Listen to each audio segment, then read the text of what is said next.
us off. Okay, hi, my name is Epeli and I design under the label PVT, and my collection is basically, well, the work that I do basically revolves around cultural preservation, preserving our culture through one's art, and for me it's fashion design. And I'm a big advocate for creative arts and creative artists, and I hope that I can, with the collection that I'm showing in Fiji Fashion Week, I carry with me all the dreams and aspirations of young aspiring artists in Fiji. What is a message that you would have for somebody who's aspiring to become a fashion designer? For someone who's aspiring to become a fashion designer, my advice to you, like a philosophy that I always revolve myself with is this saying by an anonymous philosopher, which is, the things you do today may be quickly forgotten, but the effects of what you do will never disappear. So it begins with the little things that you do. Maybe that's good for that auntie or the top for your mom, or those little things matter, and it contributes to when you finally create a piece and you have all that experience and all those people by your side ready to cheer you on. And you mentioned that you are doing your collection is about cultural preservation. Can you talk a little bit more about that? Well, when I started the whole designing process, I've been traveling around the Pacific, and I saw that in Samoa they're so proud of their prints, and their prints showcases or tells a story of a time or point in their lives, or it promotes their culture, it promotes their flora and fauna. So I thought to myself, okay, when I do designs, I'd want to patent a print that is specifically me and specifically Fiji, and it promotes us as a people, us and the struggles that we go through, and if people can wear Versace and Gucci to all these famous events, why not wear Quiviti? And Quiviti is really doing well, I've noticed. Didn't you dress up the Miss Hibiscus 2016? Yes, that's this year. Yes, I did. Yes. So how was that experience? That experience is amazing. Anne is a lovely person, and I was so privileged to have worked with her. And it was hard. It's always hard chaperoning for a contestant and designing for a contestant. And what I always advise contestant that I chaperone is that all you need to worry about is what you're gonna say on stage. How you look, how I present you to the public, leave that to me.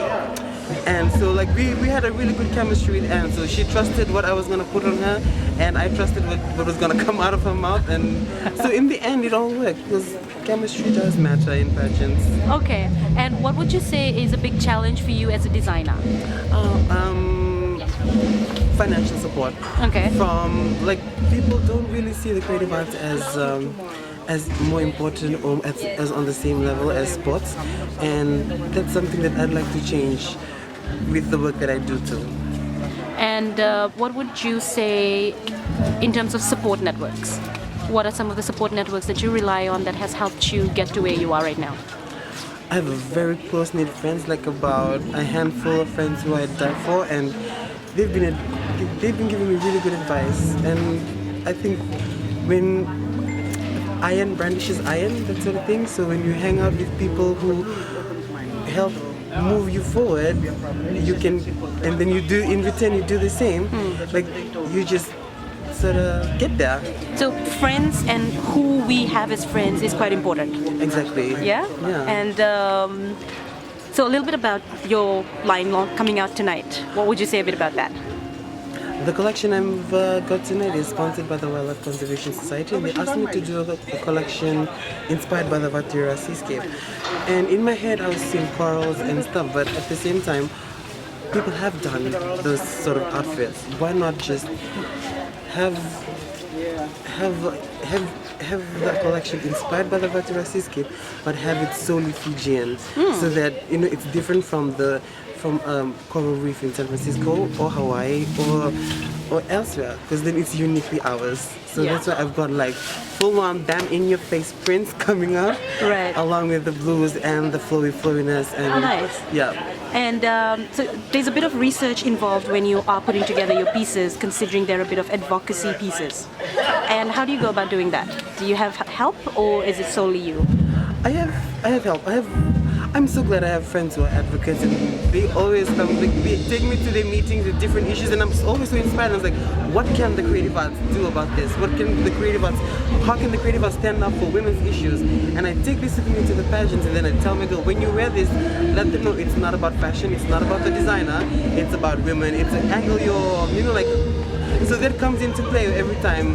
And I think that's what makes me different from the other designers, is because I have these friends who are involved in youth network, and I'm always looking at them as like, they're so good at what they do. Maybe through my art I can also like be the voice for the young creative artists who are being suppressed because sport is more important in schools.